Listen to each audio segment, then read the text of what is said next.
Traffic stops were the worst part of night patrol. 2:47 in the morning, highway empty except for scattered semis and this Aston Martin doing 90 in a 65.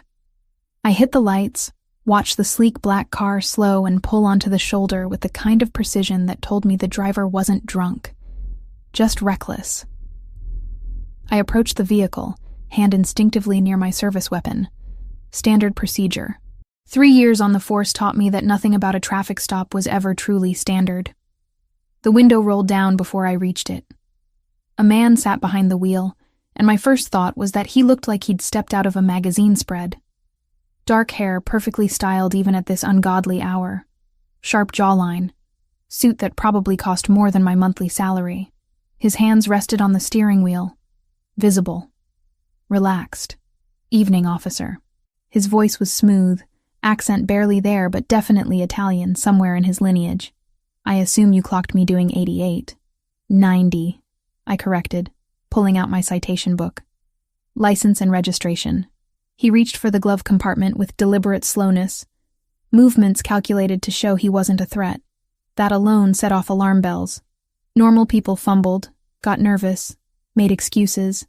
This man acted like getting pulled over was a minor inconvenience. I don't have either on me, he said, still wearing that slight smile. Cars registered to my company, left my wallet at the office. I studied him more carefully. Mid-30s, maybe. Eyes an unusual shade of brown that caught the beam of my flashlight. A thin scar cut through his right eyebrow, barely visible unless you were looking for it. Step out of the vehicle, sir. He complied without argument, unfolding from the driver's seat to reveal he was tall, at least 6'2" or 6'3". The suit fit him like it was made specifically for his frame. Because it probably was. Name? I asked, running through the standard questions while my partner, Jenkins, ran the plates from our cruiser. Luca Ricchetti. Something about the way he said it made me pause. Like he expected me to recognize it. I didn't. You know why I stopped you, Mr. Ricchetti? I have several theories, he said. And there was amusement in his tone that irritated me. But I suspect excessive velocity is the official reason. Jenkins appeared beside me, slightly out of breath. Vehicles registered to Ricchetti Imports. Everything checks out. No license, no registration on his person, I told Jenkins. We're bringing him in for processing. For the first time, Ricchetti's expression shifted. Not to concern, but something closer to interest. Is that really necessary? I can have my assistant bring the documents to the station within the hour. Turn around, hands behind your back. He did, still wearing that infuriating half-smile. As I secured the handcuffs, he leaned slightly closer, voice dropping to barely above a whisper but still audible. I want you to be mine. My hands froze for a second. Excuse me? You heard me, Officer Morgan. His eyes had dropped to my nameplate. I want you to be mine. Heat rushed to my face, equal parts anger and something I refused to name. You're under arrest for driving without proper documentation and reckless driving. You have the right to remain silent, and I suggest you use it. Jenkins took his other arm, shooting me a confused look. We led Ricchetti to the cruiser, and I was hyper-aware of every eye in the vicinity watching.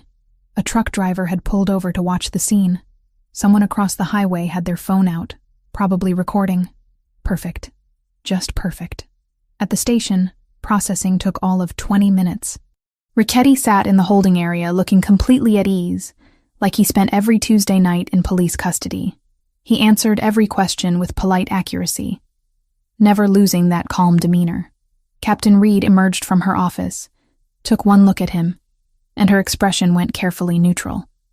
That was my second warning sign. Reed had been on the force for 23 years. Nothing rattled her. Officer Morgan, Jenkins? My office, now. We left Ricchetti with Officer Davis and followed Reed into her cramped office. She closed the door with more force than necessary. Do you know who that is? She asked without preamble.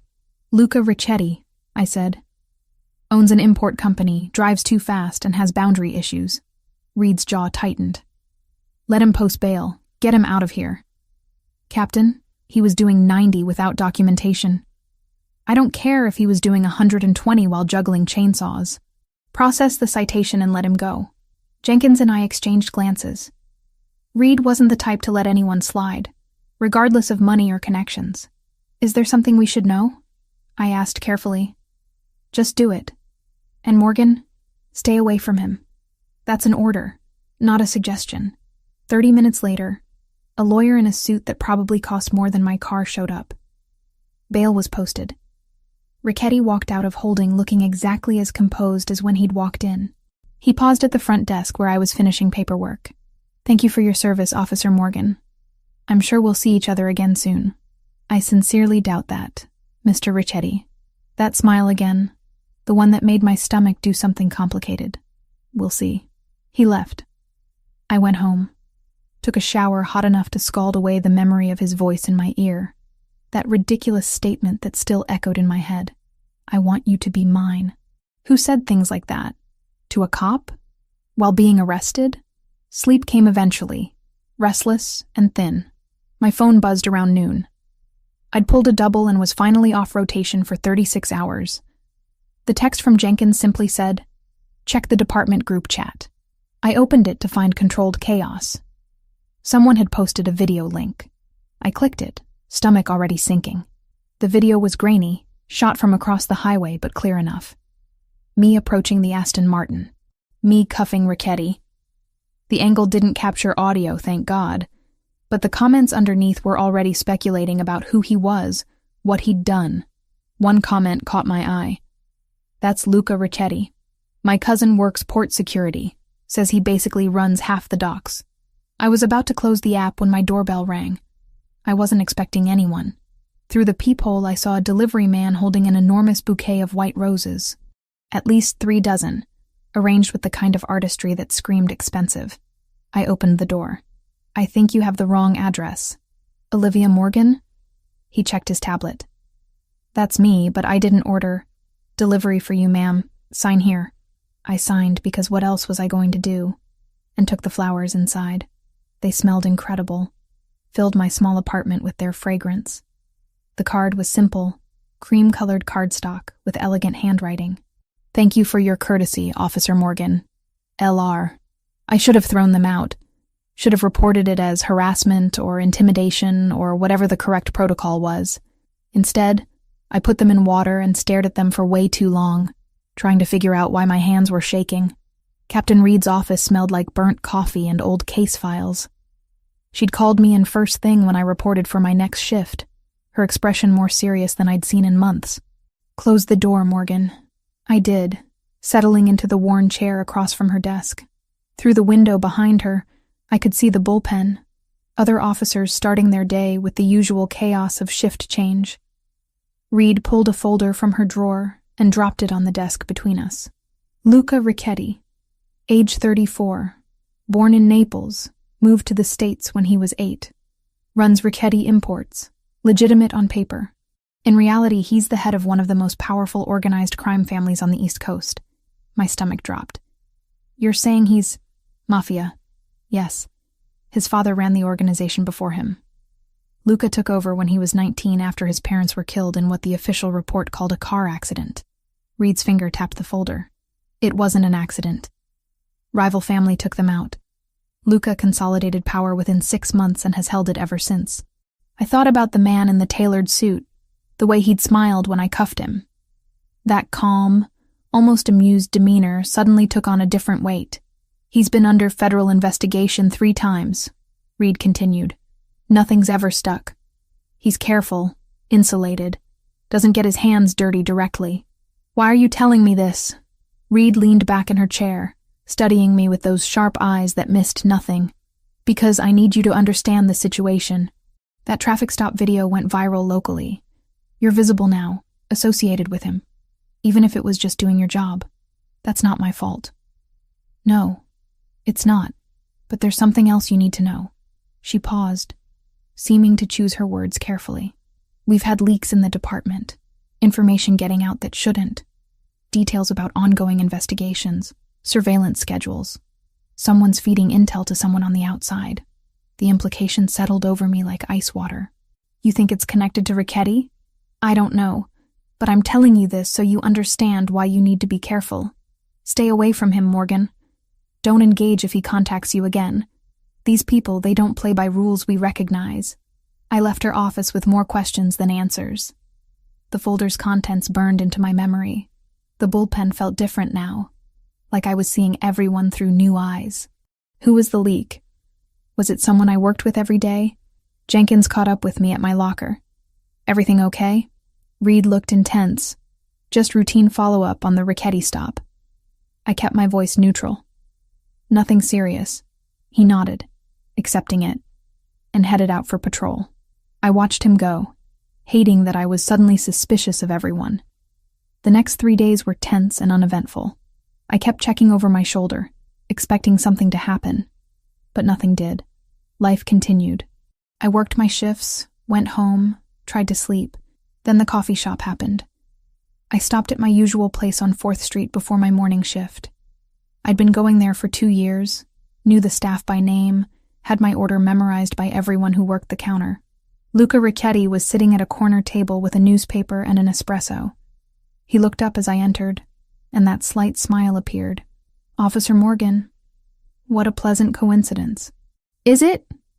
I kept my voice flat, moved to the counter without acknowledging him further. Ordered my usual, paid, tried to ignore the weight of his attention on my back. When my coffee was ready, I took it and headed for the door. His voice stopped me. "You should know that video has made you quite famous in certain circles." I turned. "I don't know what you're talking about." "The traffic stop. It's being discussed by people who have interest in my movements. That makes you interesting by association." He folded the newspaper precisely. "You should be careful, Officer Morgan." "Is that a threat?" "A warning. There's a difference." He stood, leaving money on the table. "Enjoy your coffee." He left before I could respond. I stood there, pulse hammering, coffee cooling in my hands. The next morning, he was at the gym when I arrived for my 6 a.m. workout. Different location, same result. He was on the rowing machine, barely breaking a sweat, and nodded politely when he saw me. I left without exercising. The day after, I saw his Aston Martin parked outside the grocery store I used. He was in the produce section, examining tomatoes like he had all the time in the world. I grabbed my essentials and got out of there, skin crawling with the sensation of being watched. The pattern was clear. He wasn't hiding it, wasn't trying to be subtle. Wherever I went, he appeared. Always polite, always at a distance. Never quite crossing the line into anything I could officially report. On the 4th day, I'd had enough. I waited in the gym parking lot, next to his car. When he emerged, I was leaning against the Aston Martin's hood. "We need to talk." He didn't look surprised. "I was wondering when you'd confront me directly. Why are you following me?" "I'm not following you. I'm simply existing in the same spaces you frequent. It's a free country." That infuriating smile again. "But since you asked, I think we should have a conversation about your safety." "My safety is fine." "Is it?" He moved closer, not threatening, but suddenly I was aware of how much bigger he was. "That video put you on a radar you don't understand. The Yamaguchi family has been trying to move into my territory for months. They've been escalating, using violence, targeting civilian connections. I'm not your connection. I arrested you." They don't see it that way. They see a beautiful police officer who got my attention, who I sent flowers to, who I spoke to in a very specific way while being handcuffed.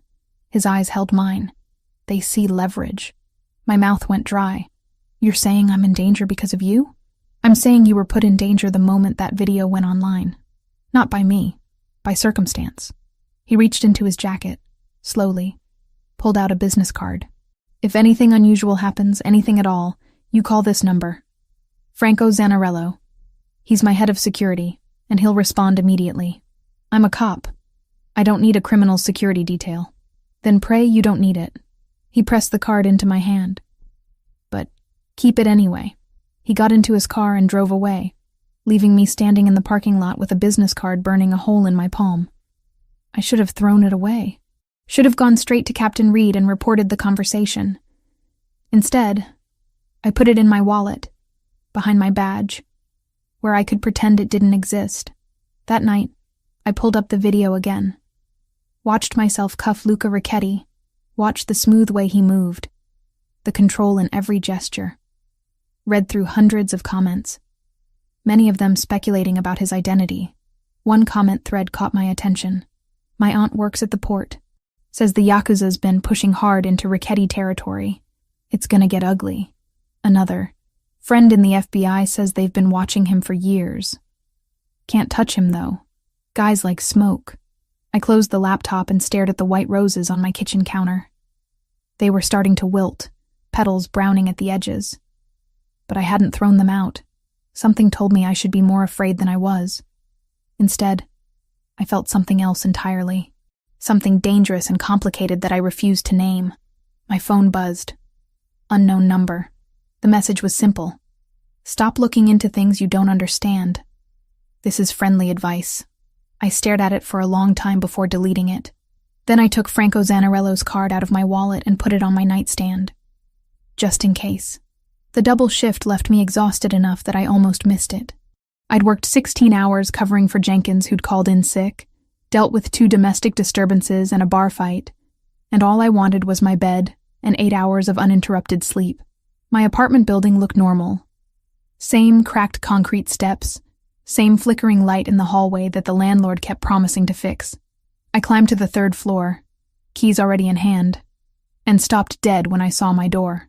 It was closed, but wrong. The frame was splintered near the lock, paint chipped away where someone had forced entry. Fresh damage, recent enough that I could smell the wood dust. Training kicked in. I dropped my bag, drew my service weapon, and radioed for backup. Then I waited, pulse thundering in my ears, every nerve on high alert. It took 8 minutes for the first unit to arrive. 8 minutes of standing in that hallway, weapon trained on my own door, imagining what I might find inside. Officer Davis arrived first, followed quickly by 2 more units. We cleared the apartment room by room, corners and closets, every space someone could hide. Empty. Whoever had been here was long gone. But they'd left their mark. My living room was destroyed. Couch cushions slashed open, stuffing everywhere. Books pulled from shelves and scattered across the floor. Kitchen cabinets hung open, contents dumped out. In my bedroom, drawers had been yanked out and upended, clothes thrown everywhere. What they hadn't taken was almost more disturbing than what they had. My laptop sat untouched on the coffee table. My grandmother's jewelry, the only valuable things I owned, remained in the box on my dresser. The $70 in my nightstand drawer was still there. This wasn't a robbery. Davis moved through the rooms, documenting everything with his camera. Looks like they were searching for something specific. Any idea what? I shook my head, but my attention was caught by something else. Picture frames on my bookshelf. The ones holding photos of me and my dad at my academy graduation. Me with my college roommates. Me with my mom before she'd passed. All empty. The photos had been removed. They took my pictures, I said, voice sounding distant to my own ears. Davis came over, examined the empty frames. His expression shifted to concern. That's not normal. My bedroom wall stopped me cold. Above my bed, someone had spray-painted characters I didn't recognize. Sharp, angular strokes in black paint. They looked Asian, possibly Japanese. We need to get someone who can translate this, Davis said, already pulling out his phone. I already knew who could tell me what it meant. The business card was still in my wallet, Franco Zanarello's number printed in elegant script. I should call Captain Reed. Should go through proper channels. Should absolutely not contact a known criminal's security chief. I pulled out my phone and dialed Franco's number instead. He answered on the second ring. Zanarello, this is Officer Olivia Morgan. Luca gave me your number. My apartment's been broken into. Silence for 2 beats. Are you there now? Yes. Other officers are here, but nothing was stolen. They left a message on my wall, in Japanese. Get out of the apartment. Now. I'm sending someone immediately. I'm not leaving a crime scene. Officer Morgan. His voice cut through my protest with unexpected authority. If there's Japanese writing on your wall, you're not dealing with a simple break-in. The Yamaguchi family leaves signatures. You need to leave that apartment right now, and you need to do it before anyone else sees that message. Something in his tone made my blood run cold. What does it say? I'll be there in 10 minutes. Don't let anyone photograph that wall. He hung up. I stood there, phone still pressed to my ear, as the reality of my situation crashed down on me. This wasn't about me. This was about Luca. About that video. Those flowers. Whatever game was being played at levels I didn't understand. Davis came out of the bedroom. Captain Reed is on her way. She wants everyone out until she gets here. Preserve the scene. I need 5 minutes alone in there first. Personal items. He hesitated, then nodded. Make it quick. I went back into my bedroom and took photos of the Japanese characters with my personal phone. Then I grabbed the small fireproof lockbox from under my bed, the one holding my important documents, and shoved it into my work bag. When I emerged, Davis and the other officers were in the hallway. Franco Zanarello arrived exactly 10 minutes after I'd called him. He was shorter than Luca, maybe 5'10", with salt and pepper hair and the kind of face that had seen too much.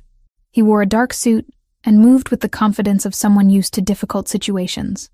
Officer Morgan? He extended a hand. Franco Zanarello. I'm a security consultant. I shook his hand, aware of Davis watching. Thanks for coming. Franco's eyes moved past me to the open apartment door. May I see the message? Davis stepped forward. Sir, this is an active crime scene. I understand. I'm simply offering translation services. I'm fluent in Japanese. Franco's smile was professional, practiced. Unless you have someone else available. Davis looked at me. I nodded. We went inside, Franco moving through the space with careful attention. When he saw the characters on my bedroom wall, his jaw tightened. What does it say? I asked. We know your weakness. Franco pulled out his phone and took a photo before turning to me. This is a Yamaguchi signature. They're a Yakuza organization that's been trying to expand into Luca's territory. This is a message meant for him, using you as the delivery method. Why me? The video, the flowers he sent. They think you matter to him. Franco's expression was grim. Which means they'll use you to get to him if they can. Davis had followed us in. I'm going to need you to come down to the station and make a formal statement about this. Of course. Franco handed him a business card. Here's my contact information for the report. Captain Reed arrived 20 minutes later. She took one look at the Japanese characters, then at me, and I watched her expression shutter closed. We spoke briefly in the hallway. Her voice low and controlled. You need to find somewhere else to stay tonight. Maybe with family. My parents are both dead. I don't have anyone. The words came out flat. I can get a hotel. That's probably smart. She paused. Morgan, this is exactly what I warned you about. I know. I didn't ask for this. I know you didn't. But it's happening anyway. She looked back at my ruined apartment. Take a few days. We'll call it personal leave. Get your head straight. Figure out your next move. After she left, I stood in the hallway with my work bag and no idea where to go. My phone buzzed. Franco's number. Luca would like to speak with you. Would you be willing to meet? I don't think that's a good idea. Officer Morgan, with respect, good ideas left the building when the Yamaguchi broke into your home. Luca can offer protection. He can also explain exactly what you're dealing with. I should have said no. Should have hung up, found a hotel, dealt with this through proper channels. Where? Franco gave me an address. An hour later, I was pulling up to a warehouse in the industrial district. Not what I expected.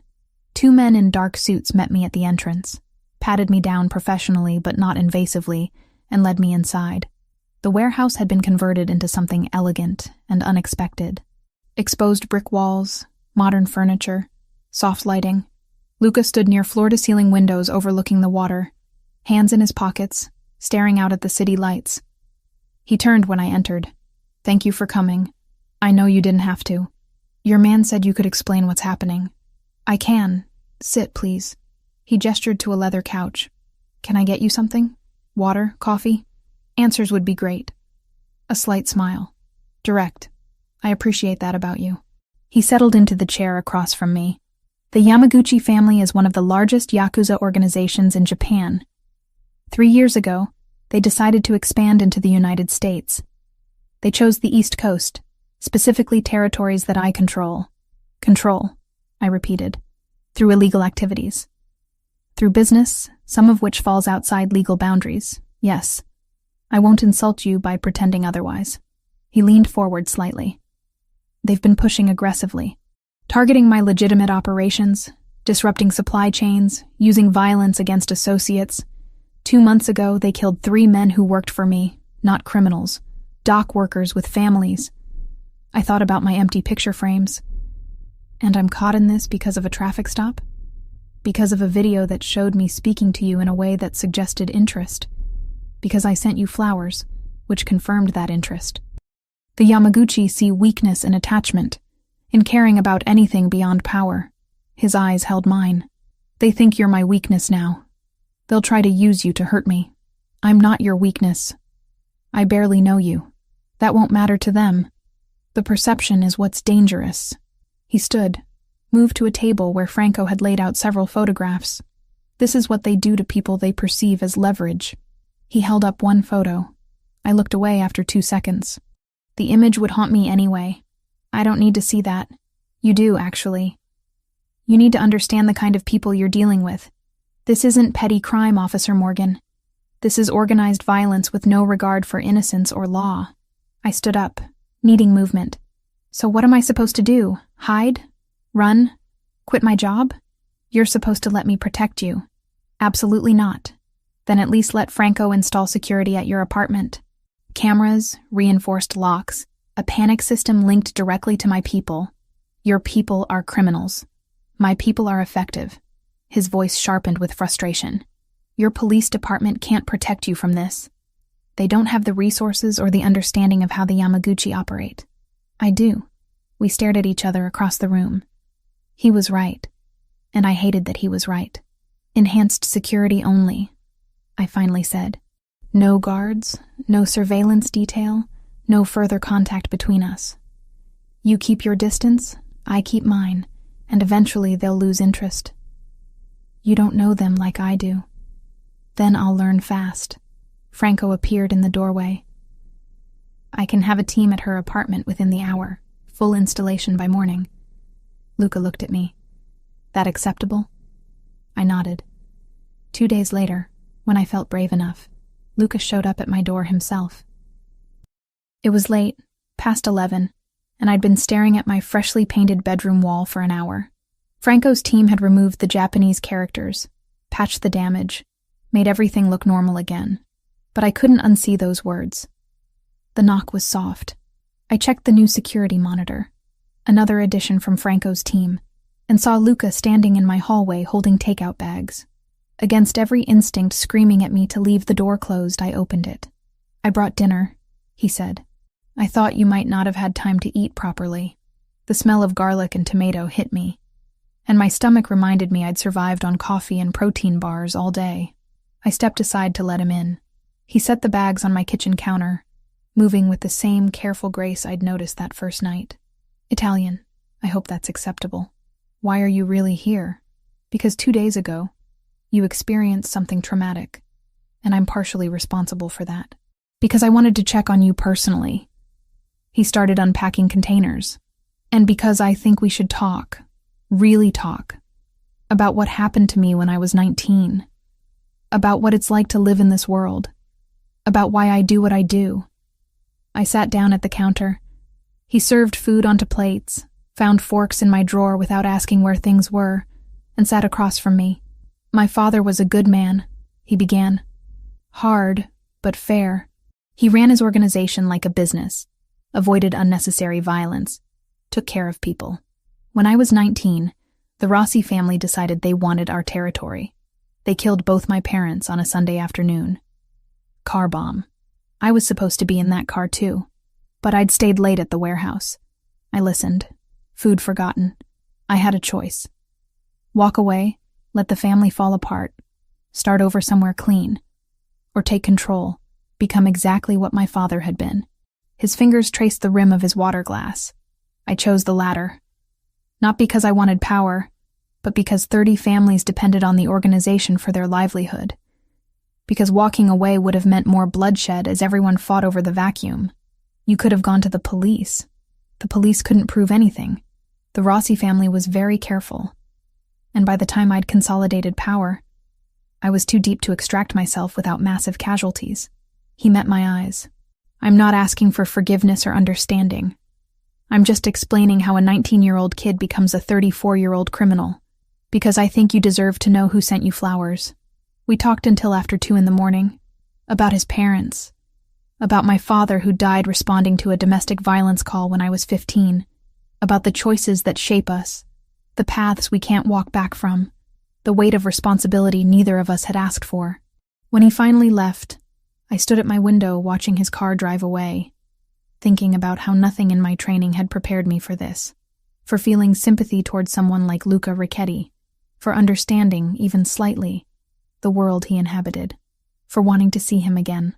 A week passed with eerie calm.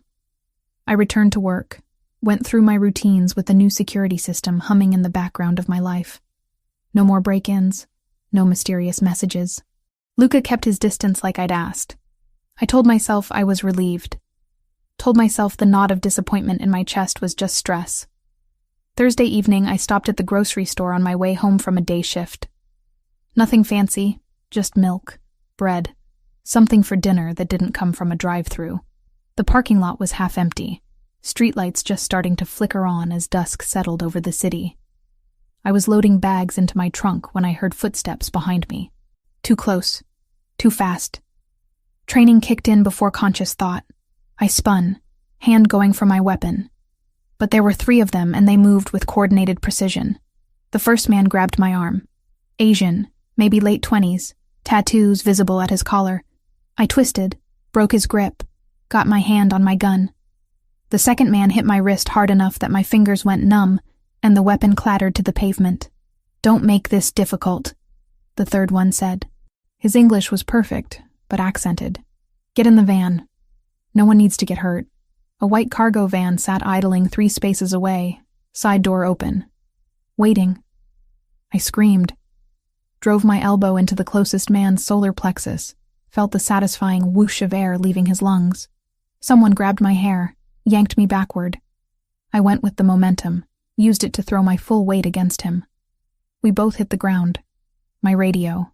I slapped at my belt, found it, managed to hit the emergency button before someone kicked it out of my hand. The device skittered under a car, red light blinking. They were dragging me toward the van when headlights blazed across the parking lot. A black SUV came around the corner too fast, tires screeching. It slammed to a stop between me and the van. Luca emerged from the driver's side. Franco came from the passenger side.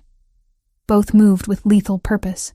What happened next lasted maybe 30 seconds but felt like an hour. Franco hit the first man with something that looked like practiced brutality, efficient and brutal.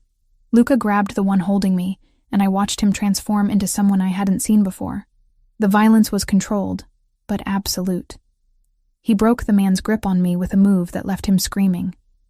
The third attacker pulled a knife. Luca disarmed him so fast I barely tracked the motion, then put him on the ground with his knee on the man's spine. "Touch her again, and I'll kill every member of your organization starting with you." Luca's voice was empty of emotion, cold in a way that raised every hair on my body. Tell Tanaka this was his only warning. Franco zip-tied 2 of them to a light pole. The third was unconscious. Luca turned to me and his expression shifted, the coldness evaporating into something like concern. "Are you hurt?" I couldn't answer. My hands were shaking, adrenaline crashing through my system. I watched him wipe blood off his knuckles with a handkerchief, watched Franco secure the scene with mechanical efficiency, and realized I'd just seen exactly what kind of man Luca Ricchetti really was when pushed. Sirens wailed in the distance. My emergency signal had gone through. "We need to go," Franco said. "Police will be here in 2 minutes. I'm not leaving. I'm a cop. You need to come with us right now." Luca's hand on my arm was gentle despite everything I'd just witnessed. "Those men will tell the police anything that serves them. You were attacked. You defended yourself. We happened to intervene.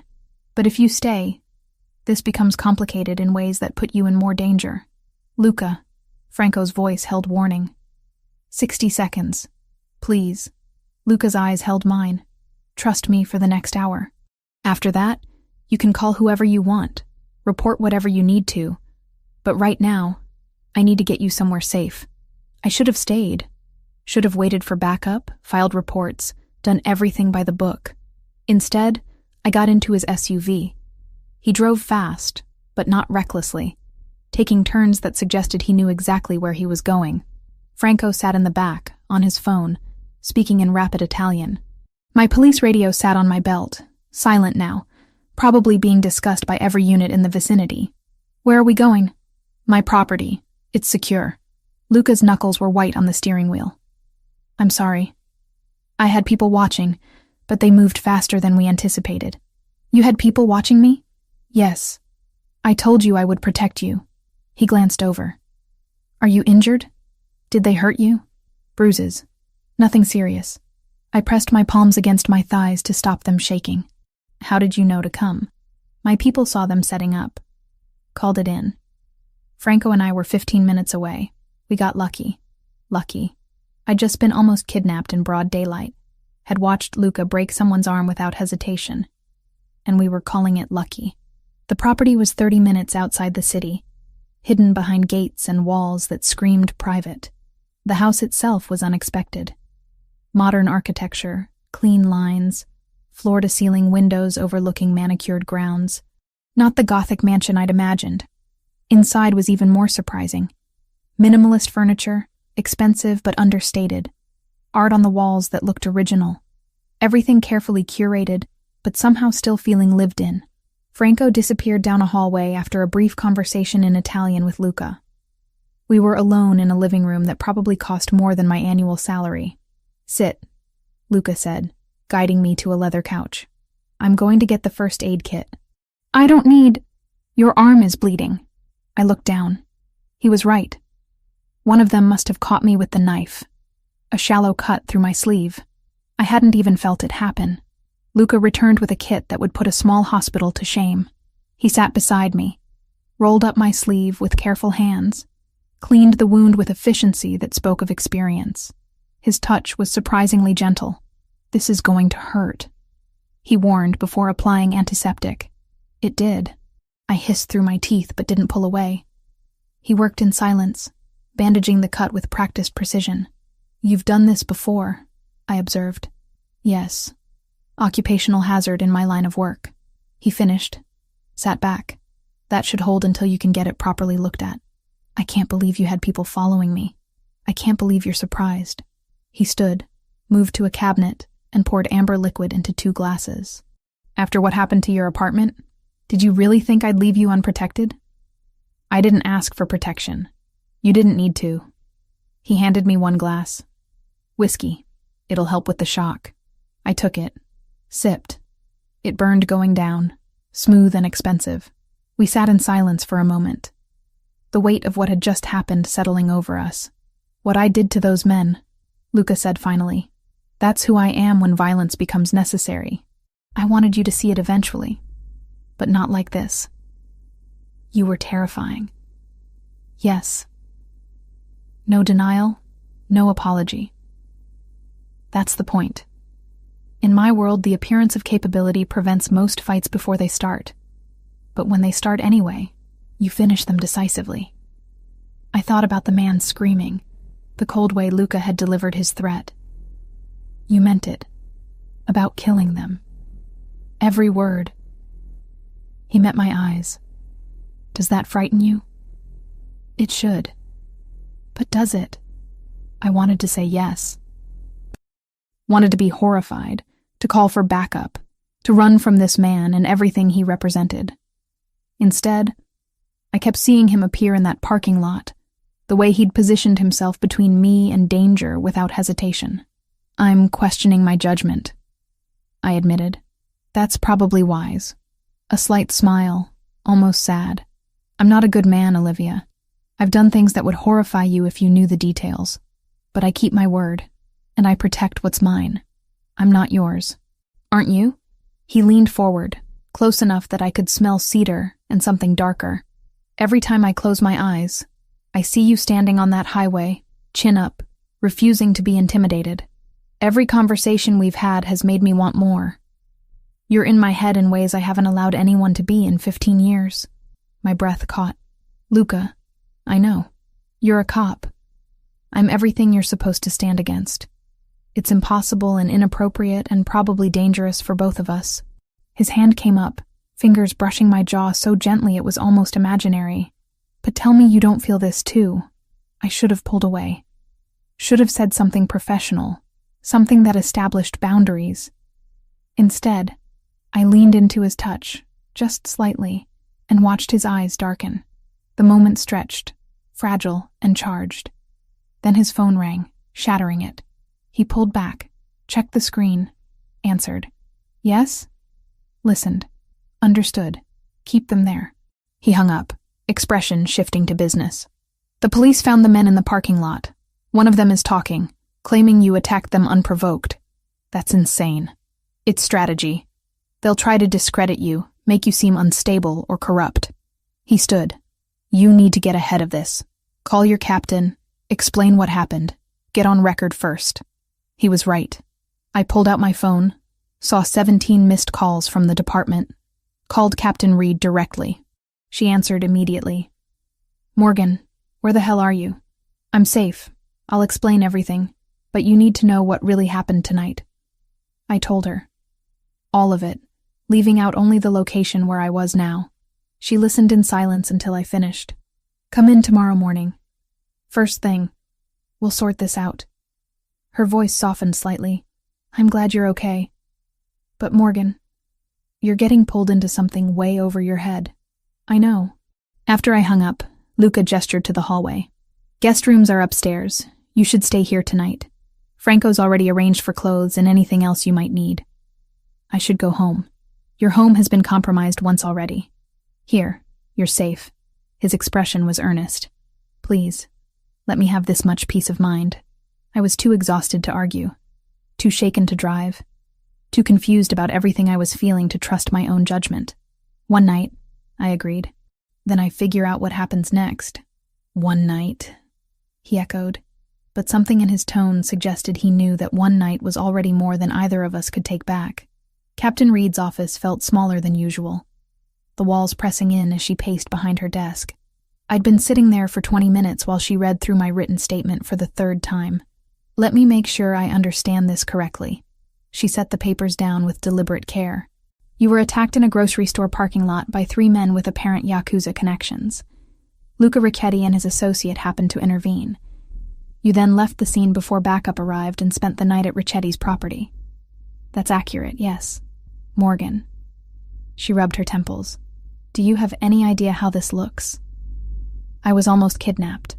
I defended myself. Civilians helped. I reported it immediately to you. Civilians. She laughed without humor. The head of an organized crime family isn't a civilian. He's a criminal. And you spending the night at his estate raises questions I can't answer for internal affairs. My stomach dropped. IA is involved? The men you fought are claiming you initiated the attack, that they were simply in the parking lot when you assaulted them without provocation. They're saying Ricchetti's men joined in to protect you because you're involved with him. That's completely false. I know that. You know that. But the optics are terrible. Reed sat down heavily. I have to put you on administrative leave, Morgan. Effective immediately. It's not a punishment, it's protocol while we sort through this mess. Captain, please. It's already decided. Turn in your badge and weapon. Take 2 weeks minimum. We'll reassess after Internal Affairs completes their review. Her expression softened slightly. I believe you. But I need you away from this situation before it gets worse. I left the station feeling hollow. My badge and gun sat in Reed's desk drawer.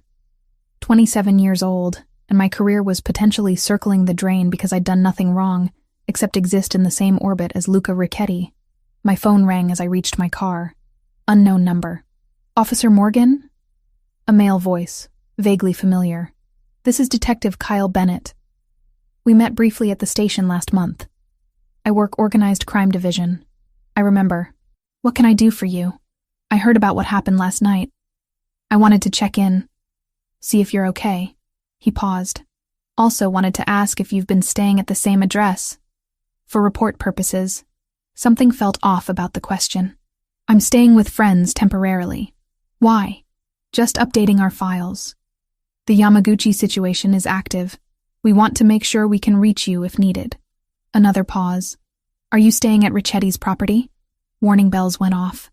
Why would you assume that? Just asking. Word travels fast in our division. His tone was casual, but the question wasn't. Listen, if you need anything, or if you want to talk about what you've observed around Ricchetti, my door's open. Sometimes civilians get caught up in situations they don't fully understand. I appreciate the concern, detective, but I'm handling it. I hung up, skin crawling. Something about that conversation felt wrong. The way he'd asked specifically about Luca's property. The casual probe about what I'd observed. 2 days dragged by. I stayed at my apartment despite Franco's warnings, but I was hypervigilant. Every sound was a threat. Every car that drove past was suspicious. I wasn't sleeping, barely eating, jumping at shadows. On the 3rd day, I gave up and went back to the station to collect some personal items from my locker. The building felt alien now, like I was visiting somewhere I no longer belonged. Officers I'd worked with for 3 years suddenly found reasons to be elsewhere when I appeared. I was leaving through the side entrance when I noticed Detective Bennett in the parking lot, standing beside his car, phone pressed to his ear. Something about his posture made me pause in the doorway, out of sight. No, she's not staying there anymore. Back at her apartment. His voice carried across the pavement. I confirmed it this morning. Yes, the one on Oak Street. Pause. I don't know her schedule. I'll find out. Ice flooded my veins. I pulled back into the building, heart hammering. He was feeding information about me to someone. Someone who wanted to know my location, my routine, the leak Reed had mentioned. It was Bennett. I needed to tell someone, but who? Reed was already dealing with IA breathing down her neck. And I had no proof beyond overhearing half a conversation. My phone buzzed. Franco. Officer Morgan, I need you to listen carefully. We have intelligence that suggests another attempt will be made on you. Soon, possibly within the next 48 hours. How do you know this? We have sources inside the Yamaguchi organization. They're planning something bigger this time. More public, meant to send a message to Luca. I thought about Bennett in the parking lot, confirming my location. I think there's a leak in my department. Someone's feeding them information about me. Silence for 3 seconds. That would explain how they knew your schedule at the grocery store. Can you identify who? Detective Kyle Bennett, Organized Crime Division. I just overheard him on the phone confirming where I'm staying. Get somewhere public immediately. Stay visible. I'm sending a car to your location. Franco's voice was tense. Don't go home. Don't go anywhere isolated. Understood? Understood. I drove to a busy cafe downtown, one with cameras and crowds. Ordered coffee I didn't drink and sat near the window where I could watch the street. 30 minutes passed. An hour. My phone rang. Captain Reed. Morgan, where are you right now? Downtown. Why? There's been an incident at the precinct. Shots fired in the parking lot. Multiple casualties. Her voice was strained. I need you to stay wherever you are. Do not come here. What happened? It looks like a coordinated attack. They were waiting for shift change. Maximum personnel in the lot. She paused. Bennett's dead. 3 other officers wounded. My stomach twisted. Bennett had been dirty, feeding information to the Yamaguchi, but he'd still been a cop. Still been someone I'd worked alongside. The waste of it all hit me harder than I expected. Did he? I couldn't finish the question. Died instantly. Multiple gunshot wounds. Reed's voice was flat. Whatever he was involved in, it got him killed. My hands went numb. The Yamaguchi? We think so. Morgan, this was about you. They were asking officers where you were, looking for you specifically. When they couldn't find you, they opened fire. Guilt crashed over me like a physical weight. People were hurt because of me. Bennett was dead, and even though he'd been dirty, he was still a cop. This was my fault. I'm coming in. No. You're not. That's exactly what they want. Reed's voice was sharp. They want you exposed. Vulnerable. You stay hidden until we figure this out. I can't just hide while people are dying. You can and you will. That's not a request, Morgan. I've already got the mayor breathing down my neck and the FBI getting involved. You being here will only make it worse. I sat in that cafe for another hour. watching police cars and ambulances scream past on their way to the precinct. News alerts started flooding my phone. 3 officers wounded, 1 dead. Suspects fled the scene.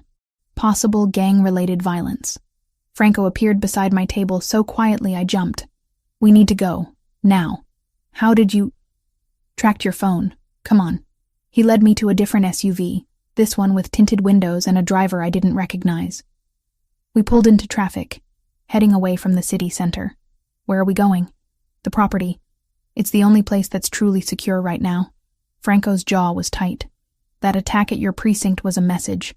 They're escalating because Luca won't give them what they want." "Which is what, exactly?" "Territory. 3 blocks of waterfront property worth about 40 million. Luca controls it, they want it. And they've decided the fastest way to pressure him is through you." We drove in silence for several minutes. Then Franco's phone rang. He answered, listened, his expression darkening. "How many?" Pause. "Get them to the property. All of them." "What's wrong?" "Yamaguchi hit one of Luca's warehouses. 4 men were there, loading shipment. They're alive, but it's bad." He looked at me. "This is a full-scale war now. You being at the property isn't just about protecting you anymore. It's about consolidating everyone Luca cares about in one defensible location." The property gates loomed ahead. Armed guards waved us through. Inside, the peaceful estate I'd seen before had transformed into something else entirely. Men in tactical gear patrolled the grounds. Vehicles were positioned strategically. This wasn't a home anymore. It was a fortress. Luca met us at the door. His shirt sleeves were rolled up, phone in one hand. He looked exhausted. Thank God. He pulled me inside, hands on my shoulders, checking me over. "Are you hurt?" "I'm fine." "Luca, what's happening?" "War." He let go of me, ran a hand through his hair. "The Yamaguchi have decided that taking you will force me to negotiate. They're hitting everywhere at once, trying to smoke us out." His eyes met mine. "I'm sorry. I never wanted you in the middle of this." Franco disappeared down a hallway. We stood in the foyer, the sounds of organized chaos echoing around us. "There was a detective," I said. "Kyle Bennett. He was feeding information to them. I overheard him on the phone confirming my location." "Was?" "He's dead. They killed him during the attack on the precinct." Luca's expression went cold. "They killed their own source? Maybe he stopped being useful. Maybe he wanted out." I wrapped my arms around myself. "People are dying because of me. People are dying because the Yamaguchi are animals who use violence as negotiation." He stepped closer. "This isn't your fault. It feels like it is. I know. But feelings aren't facts." He hesitated, then asked, "When you were at the precinct before the attack, were you there long?" "Just to get things from my locker." "Why?" "Because if you'd been there during shift change, you'd be dead right now. They timed it specifically." His hand cupped my face, thumb brushing my cheekbone. "You're alive because Franco's team was tracking you. Because we got you out." The weight of that settled over me. I'd been minutes away from being in that parking lot, minutes from being shot like Bennett, like the other officers.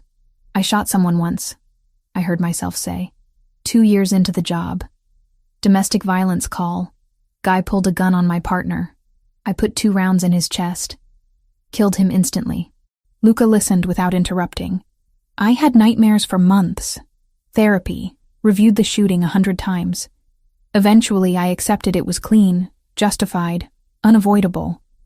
But I still see his face sometimes. I looked up at Luca. "You've killed people. Multiple people. How do you live with that?" "I don't sleep well," he admitted. "And I don't pretend the weight goes away. But I remember why I did it. Who I was protecting. What would have happened if I hadn't?" His voice was quiet. "Every life I've taken was in service of keeping other people alive. That doesn't make it good, but it makes it necessary." Gunfire cracked in the distance. We both tensed. Franco appeared seconds later. "Perimeter's secure. That was just warning shots. They got too close to the north fence." He looked at me. "You should be upstairs, away from windows." Luca nodded. "I'll take her up. Get everyone in position. If they're probing our defenses, they might try something bigger." We climbed stairs to the 2nd floor. He led me to what looked like a study. books lining the walls, heavy desk near the window, but he showed me a panel that opened to reveal a reinforced room behind it. Safe room. If things go bad, you get in here. Door 6 inches of steel, completely soundproof, has its own ventilation system. He showed me how to lock it from inside. There's food, water, medical supplies, communication equipment to reach Franco directly. You've thought of everything. I've had to. He stepped back out. I need to coordinate with my people. You'll be okay here? I should have been terrified. Should have been calling Reed, demanding protection, doing everything by the book. Instead, I felt strangely calm. Surrounded by criminals and violence, I felt safer than I had in my own apartment. Luca. He turned back. After this is over, assuming we both survive, what happens to us? His expression was unreadable. I don't know, but I'd like the chance to find out. He left me in that study with a loaded gun he'd placed on the desk and instructions to shoot anyone who came through the door who wasn't him or Franco. I sat there, listening to men move through the house below, preparing for war, and wondered how my life had become this, and why some part of me didn't want to go back. 3 days blurred together inside the property. Meals appeared at regular intervals brought by staff who moved like ghosts. Franco checked on me hourly with updates that told me nothing and everything at once. Perimeter secure, no movement, holding position. I slept in a guest room that felt more like a luxury hotel than a safe house. Silk sheets, view of gardens I couldn't walk through, bathroom marble tiled and stocked with expensive products. Every comfort except freedom. Luca was everywhere and nowhere. I'd hear his voice in other rooms, catch glimpses of him through doorways deep in conversation with Franco or other men whose names I didn't know. He looked exhausted, running on too much coffee and not enough sleep. On the 3rd night, he finally knocked on my door past midnight. Come in. He entered carrying 2 plates. I thought you might be hungry. Staff went home hours ago, but I found pasta in the kitchen. The domestic gesture was so unexpected I almost laughed. You cooked? Heated up, technically. My culinary skills are limited. He set the plates on the small table by the window. Join me? We ate in comfortable silence for several minutes. The pasta was simple but good, and I realized I'd barely eaten all day. How are you holding up? He asked finally. I'm going stir-crazy. I'm not built for sitting still while other people fight battles around me. I set down my fork. What's the situation? And don't give me the sanitized version Franco's been feeding me. Luca considered this, then nodded. The Yamaguchi pulled back after the precinct attack. Too much heat from law enforcement. But they're regrouping, not retreating. My sources say they're planning something bigger. A final push to force me into giving them what they want. The waterfront property. Yes, 40 million in real estate, but more importantly, it's strategic. Control those docks, and you control shipping routes up and down the coast. He pushed food around his plate. I've been negotiating with intermediaries, trying to find a solution that doesn't end with more bodies. What kind of solution? A meeting, face-to-face with their leadership, mediated by a neutral third party. We hash out territory division, establish clear boundaries, end this before it spirals further. My stomach tightened. That sounds like a trap. It probably is. His voice was matter-of-fact. But it's also the only way forward. I can't keep living like this, Olivia. My people can't. And neither can you. When? 2 days. They're still finalizing the location.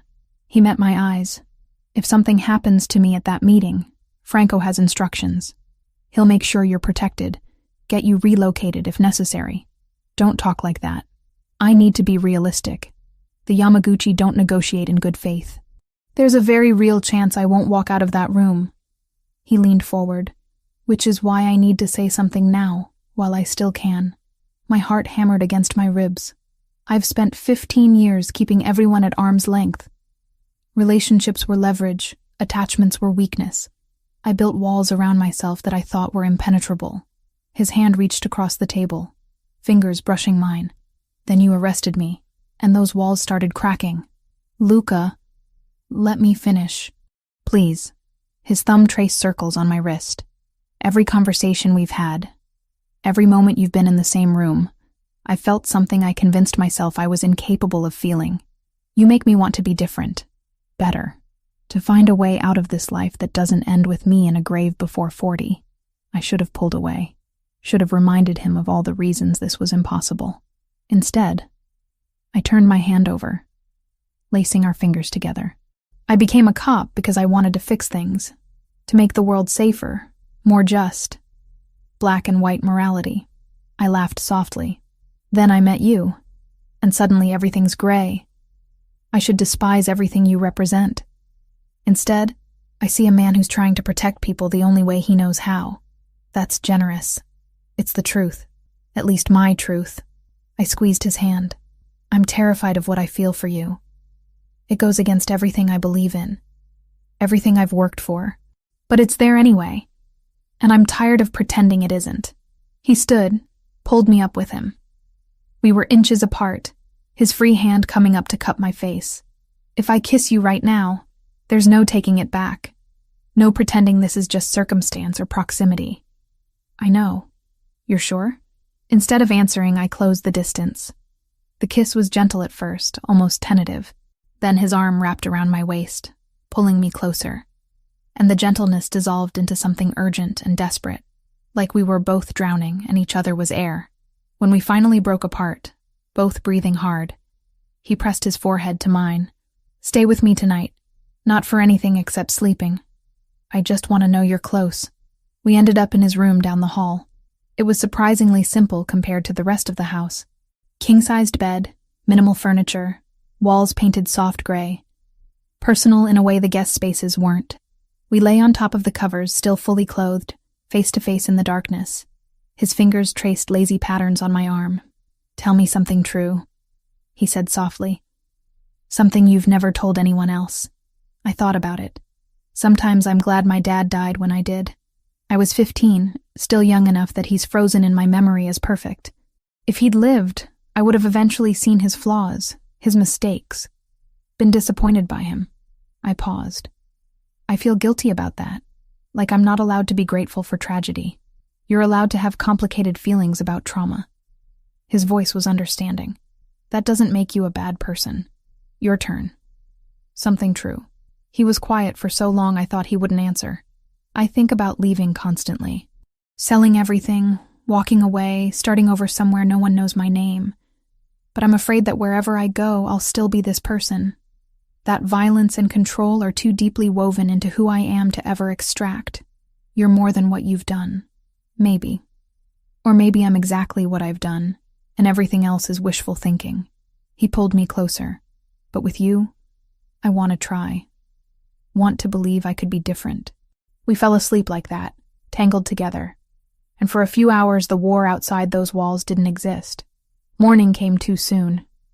I woke to find Luca already up, standing at the window in the soft light of dawn. He'd put on fresh clothes, looked like he'd showered. Coffee's on the nightstand, he said without turning. Franco's briefing is in an hour. The meeting's been confirmed for tomorrow afternoon. I sat up, reaching for the coffee. It was surprisingly good.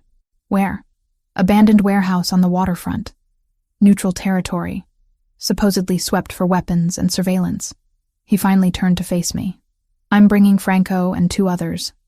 The Yamaguchi are bringing the same. Everyone goes through metal detectors before entering. That doesn't make me feel better. It shouldn't, but it's the best option we have. He crossed to the bed, sat on the edge. I need you to promise me something. What? If things go sideways tomorrow, if Franco tells you to run, you run. No arguments, no hesitation. You get out and you don't look back. Luca, promise me, Olivia. Please. I wanted to argue. Wanted to say I'd fight beside him, that I wouldn't abandon him. But I could see in his eyes how much he needed this reassurance. I promise. He kissed me then, slow and thorough, like he was memorizing the taste. When he pulled back, there was something fierce in his expression. This isn't goodbye. I'm coming back. But just in case, I need you to know that meeting you changed everything. Whatever happens tomorrow, I don't regret a single moment. Then make sure you survive to have a lot more moments. He smiled, but it didn't reach his eyes. I'll do my best. the rest of the day moved with painful slowness. Luca was in meetings constantly, planning, strategizing. Franco gave me a brief tutorial on the safe room's communication systems, showed me how to access emergency funds if I needed to disappear. Everyone was preparing for the worst while hoping for the best. Evening found me in the kitchen attempting to make coffee and failing miserably at the complicated machine. Luca appeared behind me, reached around to adjust settings, and suddenly it was working. "You make terrible coffee," I observed. "I have many flaws." He wrapped his arms around my waist, chin resting on my shoulder. "That's definitely one of them. What are the others?" "Stubbornness, control issues, tendency to solve problems with violence first and questions later." He paused. "Falling for a cop who arrested me, which might be the biggest flaw of all." I turned in his arms. "Or the smartest thing you've ever done. We'll see." He kissed my forehead. "Tomorrow, after the meeting, assuming everything goes according to plan, I want to take you somewhere. Just us, no guards, no war. Somewhere normal." "Where?" "There's a stretch of beach about an hour north. Private, quiet. I bought the land years ago thinking I might build something there someday." His thumb brushed my cheekbone. "I want to walk on that beach with you and pretend we're just two people figuring out if this could work. I'd like that." We spent that night together again, but this time it was different. More intense, more present. Like we were both acutely aware that tomorrow could shatter everything. We talked until the early hours, about everything and nothing, childhoods and dreams, fears and regrets. When exhaustion finally pulled us under, I lay in his arms thinking about impossible futures and dangerous presents, about the line I'd crossed by falling for him, and whether I could ever find my way back. I didn't want to. Luca insisted I stay at the property during the meeting. I argued for 20 minutes before Franco quietly reminded me that my presence would only complicate an already volatile situation. He was right, and I hated it. They left at noon. Luca paused at the door, kissed me once more like he was memorizing the feeling, then walked out without looking back. Franco followed with 2 men I recognized from the security detail. 4 against however many the Yamaguchi brought. The house felt empty after they left. Staff moved through rooms on silent feet, but the energy had changed. Everyone was waiting, tense, for news that might not come. I tried to distract myself, attempted to read, gave up after 3 pages, made coffee, poured it out untouched, paced the study until my legs ached, finally settled by the window, watching the driveway, phone clutched in my hand. An hour passed, then another. My mind created 1,000 scenarios, each worse than the last. Ambush, execution, betrayal. At hour 3, my phone rang. Franco. "It's happening. Not good." Then gunfire erupted through the speaker, and the line went dead. My heart stopped. I tried calling back. Nothing. Tried Luca's phone. Straight to voicemail. Tried Franco again. No answer. The security guard stationed outside my door knocked. "Miss Morgan, we have orders to move you to the safe room immediately." "What's happening?" "Unknown situation at the meeting location. Protocol is to secure you until we have more information." I let him lead me to the reinforced room behind Luca's study, but I didn't lock the door. I sat there, phone in hand, willing it to ring. 10 minutes. 20. Nothing. Then movement outside. Multiple vehicles coming up the driveway too fast. I ran to the window, saw Franco's SUV screech to a stop. Men poured out, and they were carrying someone. Luca. I was down the stairs before conscious thought, bursting through the front door as they carried him inside. Blood stained his white shirt, and his face was too pale. "What happened?" I demanded. Franco's face was grim. Trap. They had someone on the inside we didn't know about, another cop they'd been paying off. When negotiations started, Yamaguchi pulled weapons they'd hidden in the walls. It was an ambush. They laid Luca on the dining room table, and I got my first good look at the damage. Gunshot wound to his left shoulder, another that grazed his ribs. Bleeding, but not arterial. Franco had taken a bullet to the leg, was limping badly, but still giving orders. Training kicked in. I'd done trauma response training at the academy. I need towels, hot water, first aid supplies. Now. Someone ran. I pressed my hands to Luca's shoulder, applying pressure. His eyes opened, unfocused, then found mine. "You're supposed to be in the safe room," he managed. "Shut up, stay still." My hands were shaking, but my voice was steady. "Franco, what happened to the Yamaguchi? Their leader's dead. Caught in the crossfire. So is Bennett. He tried to run when everything went sideways." Franco lowered himself into a chair, wincing. "We got out, but it's going to get worse before it gets better. The Yamaguchi will retaliate for their boss." Supplies arrived. I worked on Luca's wounds, cleaning, packing, bandaging. The shoulder was bad, but the bullet had gone through. Ribs were superficial. He'd been incredibly lucky. "You need a hospital," I told him. "Can't. Questions I can't answer." His hand caught mine, squeezed. "You've got steady hands for someone who's terrified." "Who says I'm terrified? I can feel you shaking." "That's just adrenaline." I finished with his shoulder, moved to the rib wound. Bennett was alive? This whole time? They'd been working with someone else in the department. Another detective. Someone from narcotics. He confirmed the setup. Gave them our positions. Luca's jaw tightened. Got himself killed in the crossfire. Guess that's what happens when you play both sides. Franco was being tended to by another man, the bullet extracted from his thigh. He'd refused anything stronger than whiskey for the pain. When it was done, he limped over to where Luca lay. "We need to move, everyone. They'll hit the property next. Try to finish what they started." "Where?" Luca asked. "The beach house. It's off the books. Secure. They don't know about it." Franco looked at me. "You're coming too. Not a request. I should have called Reed. Should have reported everything. Let proper authorities handle it. Instead, I nodded. We moved fast. Luca could walk with support. I helped him to the SUV while others loaded supplies, weapons, equipment. The small convoy left the property within 30 minutes, leaving a skeleton crew to defend what was likely about to become a war zone. The drive took an hour and a half. Luca sat beside me, head back against the seat, breathing carefully. I kept checking his bandages for fresh blood. The wounds had stabilized, but he needed proper medical attention soon. "I'm sorry," he said quietly. "For what?" "Getting you deeper into this.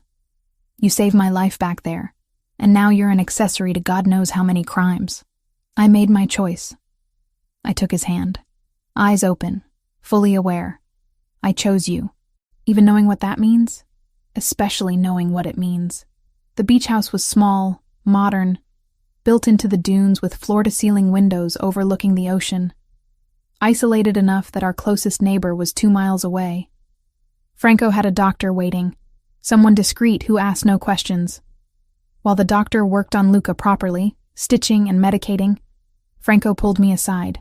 "What happened in that warehouse changes things. The Yamaguchi's second-in-command will take over. He's younger, more aggressive.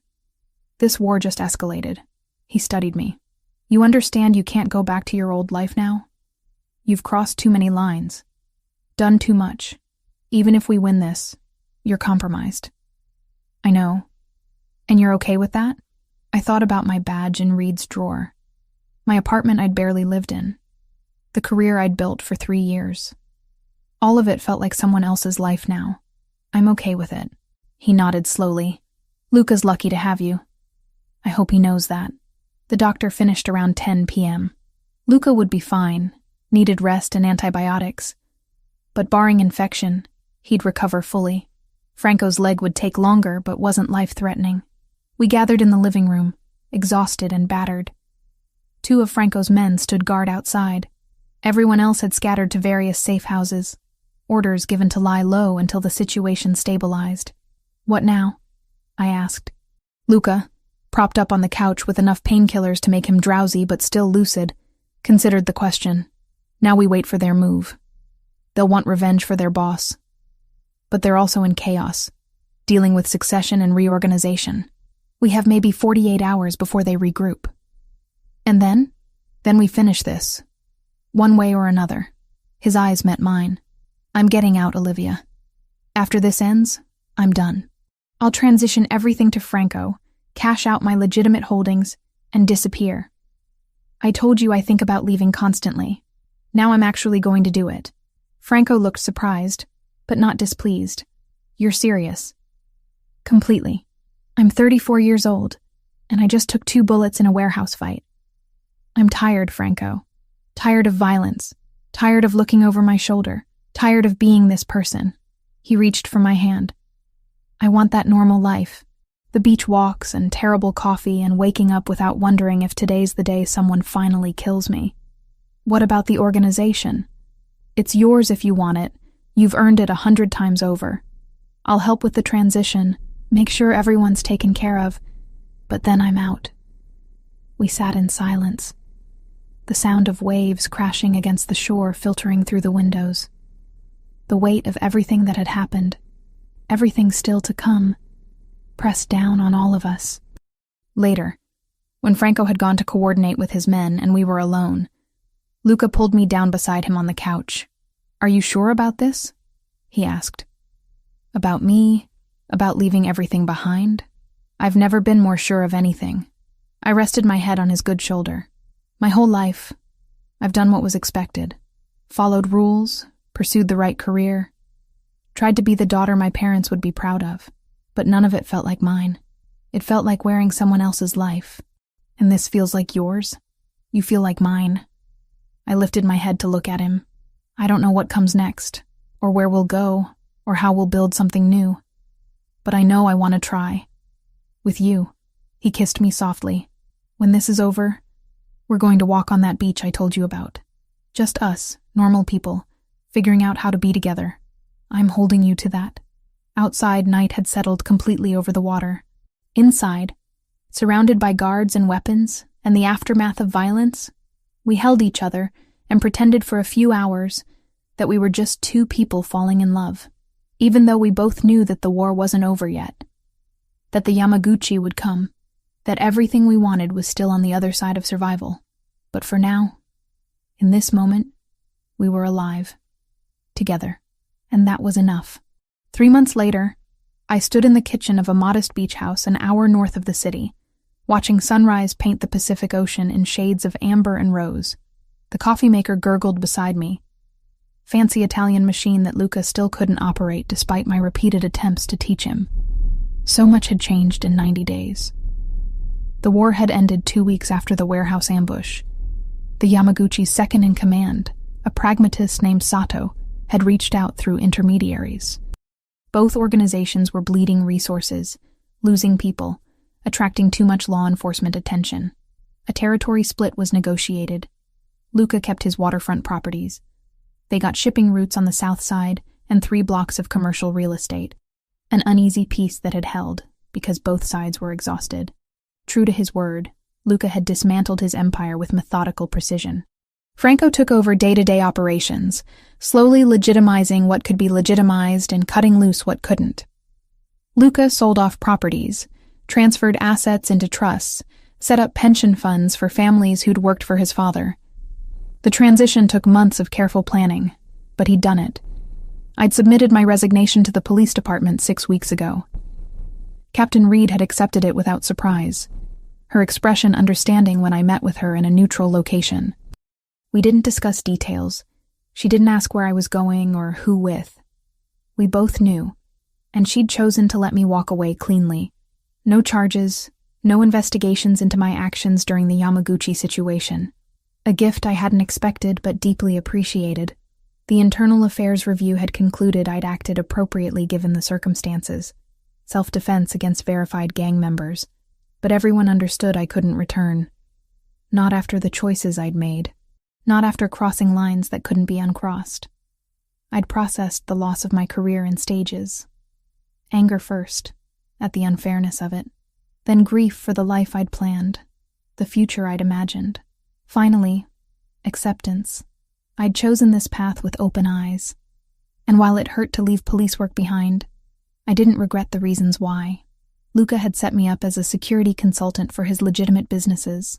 The work was similar to police work in some ways, assessing threats, developing protocols, training personnel.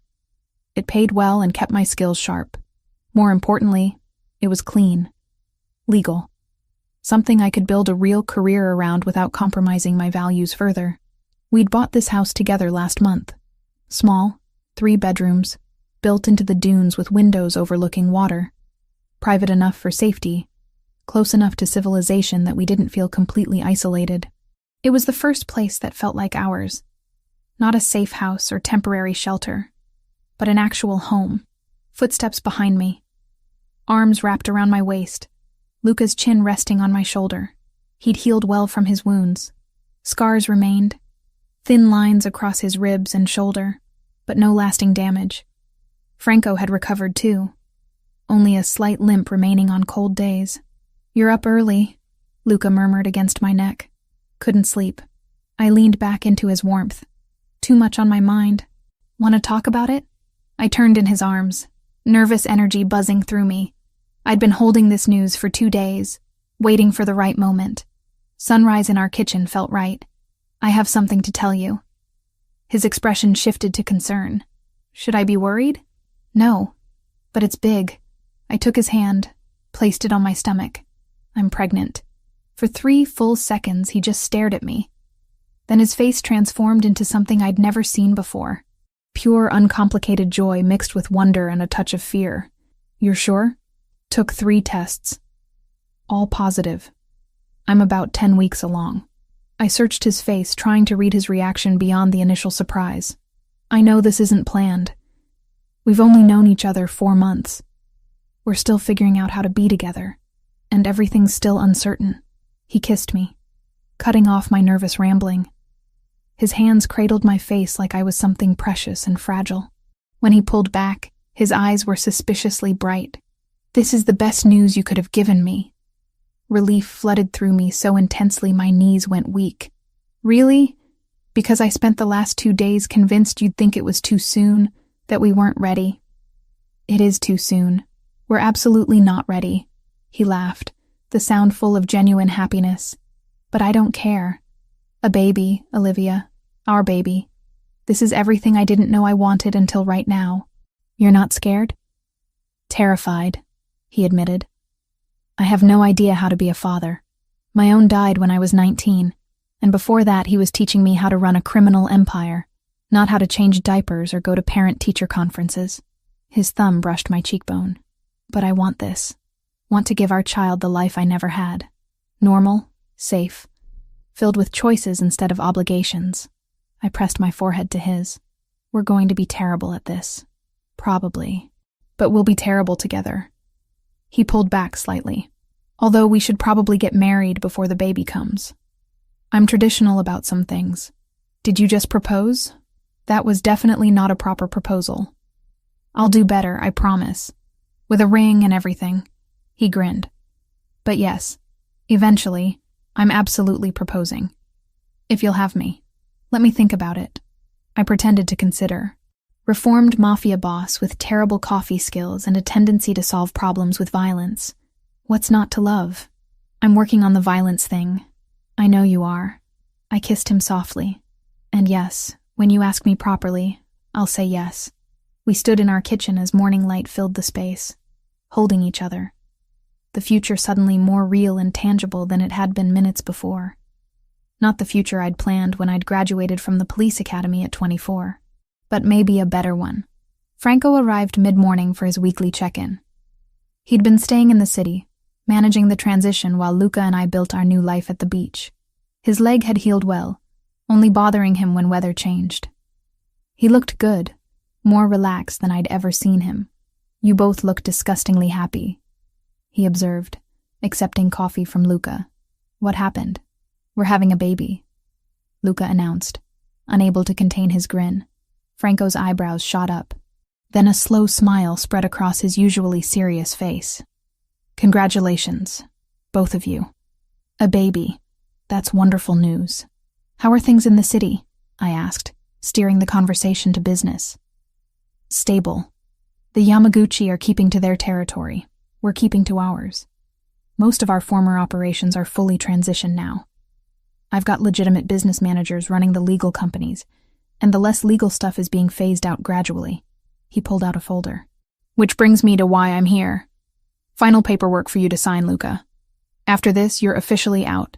Clean break." Luca took the folder, flipped through documents with practiced efficiency. "The pension arrangements for the families?" All set. Everyone who worked for your father or directly for you gets monthly payments. Enough to live on comfortably, with increases built in for inflation. Franco sipped his coffee. You're leaving them better off than most bosses would. They were loyal for 2 decades, some of them for longer. It's the least I can do. Luca signed papers, passed them back. And you're sure you want to keep running things? I am, but I'm doing it differently. No unnecessary violence, no expansion wars, just managing existing interests and slowly going legitimate. Franco met Luca's eyes. You taught me there's a better way. I'm putting that into practice. After Franco left, Luca and I walked the beach. The same stretch he'd told me about that first night in his study, when everything was still new and dangerous. We'd walked it dozens of times now, but it never got old. Sand under our feet, salt air filling our lungs, waves providing constant background music. Do you miss it? I asked. The power, the respect, the adrenaline. He considered the question carefully. Sometimes I miss the certainty of it, knowing exactly who I was and what my role was.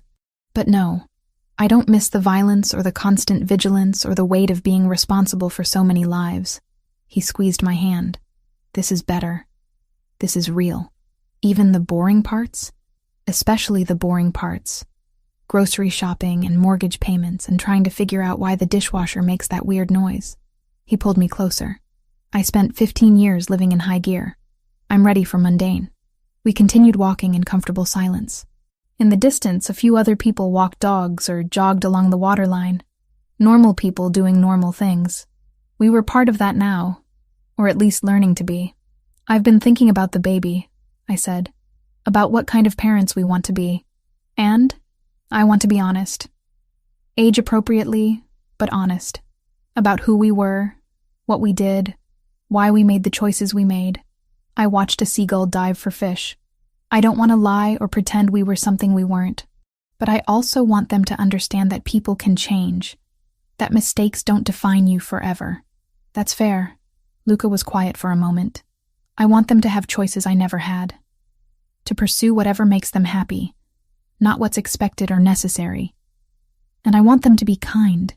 That's more important than being powerful or successful, says the man who used to run a criminal empire. Exactly. I know what power costs.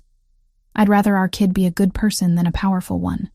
We turned back toward the house. In a few hours, I had a doctor's appointment, the first official prenatal visit. Luca was coming with me, nervous and excited in equal measure. Normal couple things, except neither of us was particularly normal. That evening, we sat on our back deck watching sunset paint the sky. Luca had attempted dinner, pasta with sauce from a jar, basic but edible. We ate while stars appeared one by one overhead. I've been thinking about names, Luca said suddenly. It's a little early for that. I know. But if it's a boy, I'd like to name him after my father. Antonio. If you're okay with that. I thought about the man in old photos Luca had shown me. Serious face, kind eyes, dead because of the world he'd inhabited. I think that's beautiful. And if it's a girl, I was thinking about your mother. What was her name? Catherine. Catherine Ricchetti. He tested it out. I like it. We're not married yet. Might be Catherine Morgan Ricchetti. I smiled. Or something else entirely. We have 7 months to decide. 7 months. He pulled me against him. This time last year, I was planning territorial expansions and managing conflicts with 3 different organizations. If someone had told me that 12 months later I'd be sitting on a deck with a pregnant cop planning baby names, I would have thought they were insane. Life's funny that way. It is. He pressed a kiss to my temple.